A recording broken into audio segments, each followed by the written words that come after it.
بسم اللہ الرحمن الرحیم۔ السلام علیکم۔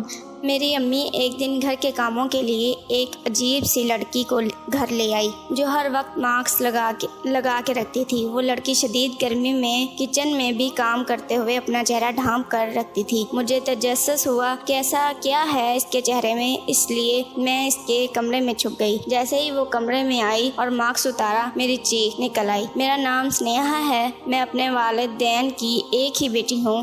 گھر میں صرف میں اور امی ہی ہوتے ہیں۔ ابو اور بڑا بھائی باہر کے ملک میں کام کرتے ہیں۔ کچھ دنوں سے مجھے امی کی حرکتیں بہت مشکوک لگ رہی تھی۔ وہ باہر جاتی تھی اور واپس آ کر گھنٹوں سوچتی رہتی تھی اور گمسم رہتی تھی۔ میں نے کئی بار جاننے کی کوشش کی کہ وہ کس سے ملنے جاتی ہیں، مگر وہ ٹال دیتی۔ ایک دن میں نے امی کو بتایا کہ آج کالج پارٹی ہے اور میں شام کو گھر آؤں گی، مگر کالج میں کچھ گھنٹوں بعد ہی میری طبیعت خراب ہونا شروع ہو گئی تو میں گھر آئی تاکہ آرام کر سکوں۔ مگر گھر پہنچتے ہی ایک خبر میری منتظر تھی۔ ہمارے گھر میں ایک خاتون اپنی بیٹی کے ساتھ آئی ہوئی تھی کہ چند گھنٹوں بعد وہ عورت تو واپس چلے گئی مگر اپنی بیٹی ہمارے گھر چھوڑ کر چلے گئی۔ وہ لڑکی کم از کم 20 سال کی تھی۔ وہ آنکھوں سے لگتا تھا کہ نہایت ہی خوبصورت ہے۔ میں انتظار کرتی رہی کہ وہ ماسک ہٹائے تو میں اس کا چہرہ دیکھ سکوں، مگر اس نے ماسک ہی نہ ہٹایا۔ اب وہ ہمارے گھر میں ہی رہتی تھی۔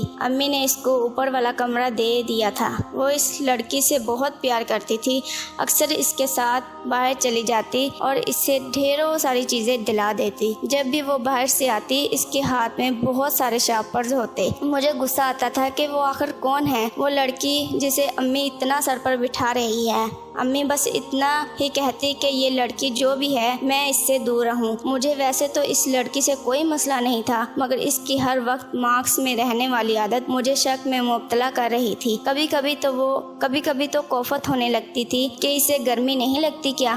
ایک دن میں نے اس لڑکی سے پوچھ ہی لیا کہ تم ہر وقت ماسک میں کیوں گھومتی رہتی ہو؟ میرے پوچھنے پر وہ گھبرا گئی اور بجائے جواب دینے کے ڈر کر بھاگ گئی۔ وہ اب گھر کے سارے کام کرتی تھی، کھانا بھی وہی بناتی تھی۔ اس کے ہاتھ میں بہت ذائقہ تھا۔ ایک دن مجھے خیال آیا کہ کچن میں تو اتنی گرمی ہوتی ہے، وہاں تو وہ ماسک نہیں پہنتی ہوگی نا۔ کسی دن ایک دم چھاپا مار کر اس کا چہرہ دیکھ لوں گی۔ امی نے مجھے منع کر رکھا تھا کہ جب تک وہ کچن میں کھانا بنائے گی تب تک ہم میں سے کوئی وہاں نہیں جائے گا۔ اس لیے ایک دن جب وہ کھانا بنا رہی تھی میں چھپکے سے کچن میں گئی اور اس کا رخ دوسری طرف تھا اور اس نے ماسک اتار کر سنک کے اوپر رکھا ہوا تھا۔ میں نے جلدی سے ماسک ہٹایا اور کہا اب تو تمہیں اپنا چہرہ دکھانا ہوگا۔ اس نے میری آواز سن کر جلدی سے دوپٹے کا گھونگھٹ نکال لیا اور وہاں سے بھاگ کر کمرے میں چلی گئی۔ بعد میں مجھے امی نے بہت ڈانٹا کہ میں نے یہ کیا حرکت کی۔ مجھے بھی اب ضد ہو گئی تھی کہ اس کا چہرہ دیکھ کر ہی رہوں گی۔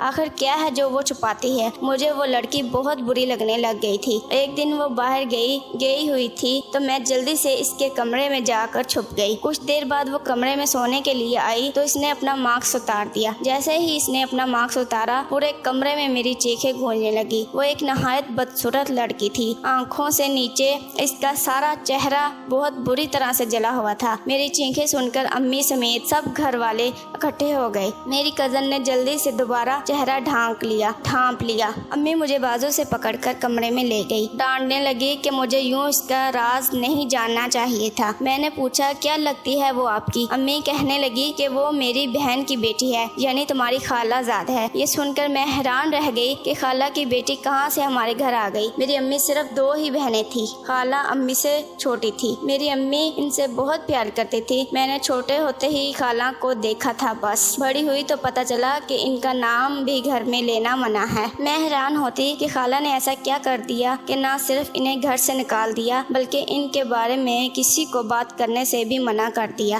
گیا۔ میں نے کئی بار نانی سے پوچھنے کی کوشش کی مگر وہ کہتی کہ وہ مر چکی ہے۔ امی مجھے اس کی کہانی سناتے ہوئے بتانے لگی کہ تمہاری خالہ کسی کو پسند کرتی تھی اس لیے گھر سے بھاگ گئی تھی۔